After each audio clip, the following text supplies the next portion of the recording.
আসসালামু আলাইকুম। খুব ভালো লাগলো এখানে এসে সবার সঙ্গে দেখা করার সুযোগ পেয়ে এবং আপনাদের প্রস্তুতি দেখে।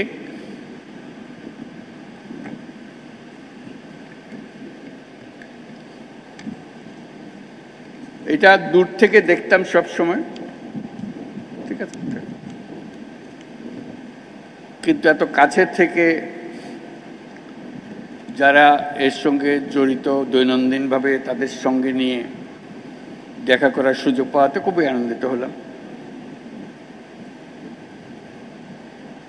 অনেকের মতো আমিও যুদ্ধবিরোধী মানুষ। পৃথিবীতে যুদ্ধ হোক এটা আমরা কামনা করি না। যুদ্ধ প্রস্তুতি অনেক সময় যুদ্ধের দিকে নিয়ে যায়,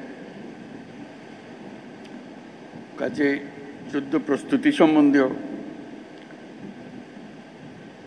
একটা ঘোরতর আপত্তি। কিন্তু এমন বিশ্বে আমরা বাস করি প্রতিনিয়ত যুদ্ধের হুমকি আমাদের ঘিরে থাকে। তো সেখানে প্রস্তুতি না নিয়ে থাকা এটা অসম্ভব হয়ে পড়ে। এখন আমরা যখন কথা বলছি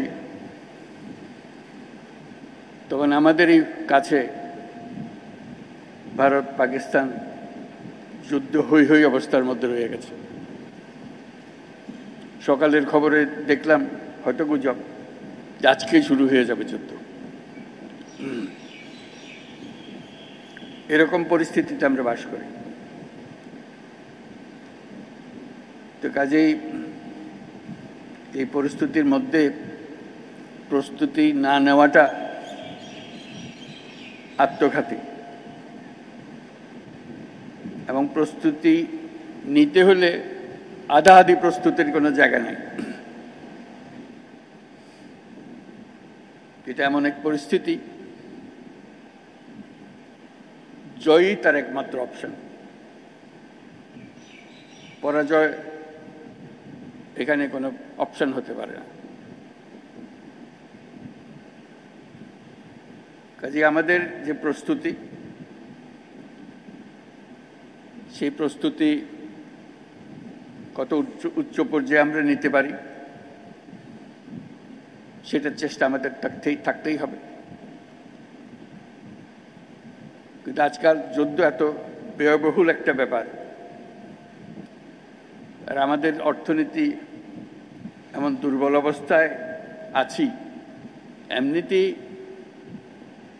বাংলাদেশ মজবুত অর্থনীতি হয়ে গড়ে উঠতে পারেনি, তার মধ্যে বিগত সরকারের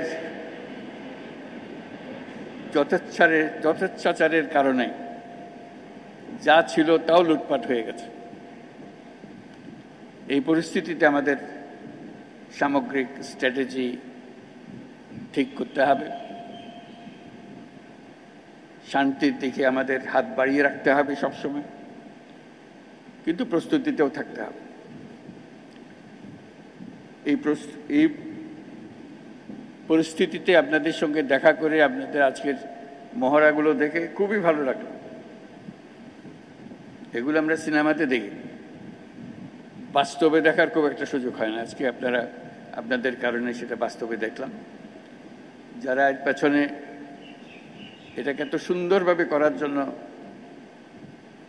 নিখুঁতভাবে করার জন্য চেষ্টা করেছেন, তাদের সবার জন্য আমরা ধন্যবাদ জানাচ্ছি। জোরে হাত তালিয়ে দিয়ে আমরা একটা ধন্যবাদ জানাই। এতে আমাদের সাহস বাড়ে, শুধু যুদ্ধের সাহস না, এটা তো সাহস বটেই, যে আমাদেরই ছেলে মেয়েরা এরকম দুর্দান্তভাবে প্রস্তুতি নিতে পারে, কঠিন সমস্যার মোকাবেলা করতে পারে, এটা দেখে বুক ভরে যায়।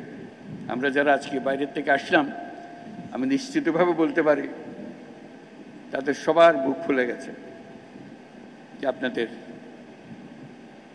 কৃতিত্ব দেখে, আপনাদের নিখুঁত ম্যানুভারিং দেখে। কাজে সেই অনুভূতিটা আপনাদেরকে জানিয়ে গেলাম। আমি লিখিত বক্তব্যের মধ্যে যাচ্ছি একটু।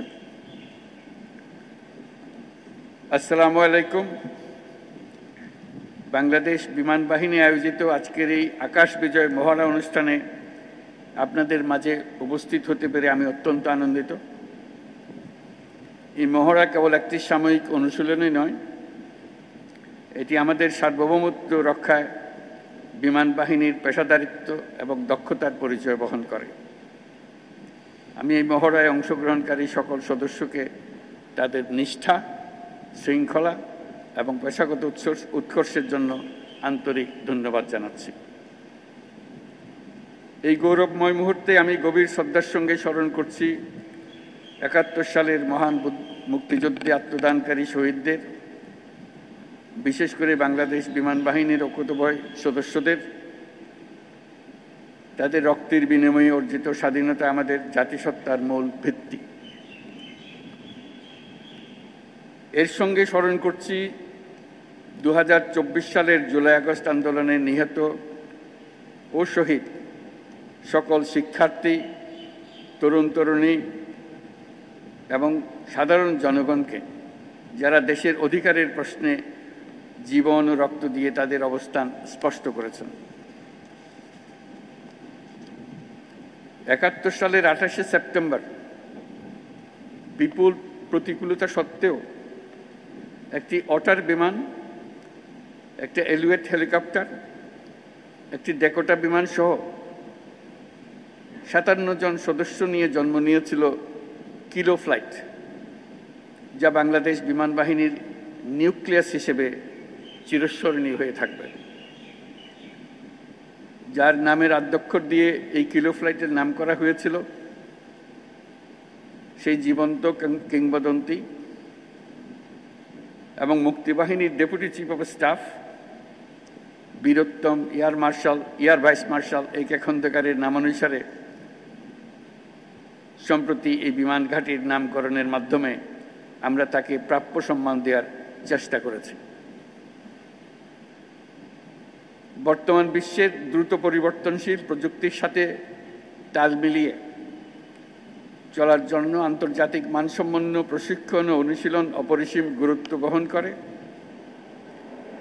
এই প্রেক্ষাপটে বাংলাদেশ বিমান বাহিনীর সদস্যগণ নিয়মিতভাবে বহুমাত্রিক প্রশিক্ষণ কার্যক্রম ও অনুশীলনে অংশগ্রহণের মাধ্যমে নিজেদের জ্ঞান ও দক্ষতাকে যুগোপযোগী করতে সদা সচেষ্ট রয়েছে, যা এই মহড়ার মাধ্যমে আমাদের কাছে স্পষ্ট হয়েছে। দেশের সার্বভৌমত্ব ও স্বাধীনতার প্রতি যে কোনো চ্যালেঞ্জ মোকাবেলায় একটি আধুনিক ও সদাপ্রস্তুত বিমান বাহিনী গড়ে তোলার লক্ষ্যে আমাদের প্রচেষ্টা অব্যাহত থাকবে। বাংলাদেশ বিমান বাহিনী সময়োপযোগী পরিকল্পনা ও দূরদর্শী নেতৃত্বের মাধ্যমে সমসাময়িক ভূ রাজনৈতিক পরিস্থিতি ও কার্যকর আকাশ প্রতিরক্ষার পাশাপাশি বিস্তীর্ণ সমুদ্র এলাকায় নিশ্চিদ্র নিরাপত্তা প্রদানের লক্ষ্যে কাজ করে যাচ্ছে। আমি জেনে খুশি হয়েছি যে বাংলাদেশ বিমান বাহিনীর দেশীয় প্রযুক্তি ব্যবহার করে স্বয়ংসম্পূর্ণভাবে বেসিক ট্রেনের বিমান আনম্যান্ড এরিয়াল ভেহিকল তৈরি করেছে, যা বিমান বাহিনীর উদ্ভাবনী সক্ষমতা, আত্মনির্ভরতার প্রতীক। বিমান বাহিনীতে ভবিষ্যতে অত্যাধুনিক যুদ্ধ বিমান, হেলিকপ্টার, পরিবহন বিমান, radar, surface to air missile, UAV সংযোজনের জন্য সরকার বিমান বাহিনীকে সর্বোত্তম সহযোগিতা প্রদান করবে।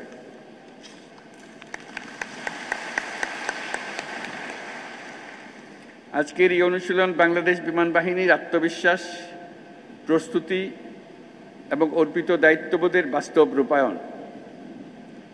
এই জন্য আমি আবারও আপনাদেরকে ধন্যবাদ জানাচ্ছি। এছাড়াও আমি বর্তমানে দেশের বিমানবন্দর সমূহের সুষ্ঠু পরিচালনা ও নিরাপত্তার দায়িত্বে নিয়োজিত বিমান বাহিনীর সদস্যদের ধন্যবাদ জানাচ্ছি। পরিশেষে আমি বিমান বাহিনীর সকল সদস্যদের প্রতি যুগোপযোগী ক্ষমতা অর্জন, দক্ষতা অর্জন এবং পেশাগত কারিগরি সক্ষমতা বৃদ্ধির প্রতি অব্যাহত মনোযোগ বজায় রাখার আহ্বান জানাচ্ছি। দেশপ্রেম ও পেশাদারিত্বই আগামী দিনের নিরাপদ ও সমৃদ্ধ বাংলাদেশ গড়ার মূল ভিত্তি। আমাদের সকলের ঐক্যবদ্ধ প্রচেষ্টায় আমরা একটা নিরাপদ, উন্নত ও শক্তিশালী বাংলাদেশ গড়ে তুলব ইনশাআল্লাহ। আপনাদের প্রতি জাতির আস্থা ও ভালোবাসা অটুট থাকুক, এই কামনা করে আমার বক্তব্য শেষ করছি। মহান আল্লাহ আমাদের সহায় হোক। আল্লাহ হাফেজ।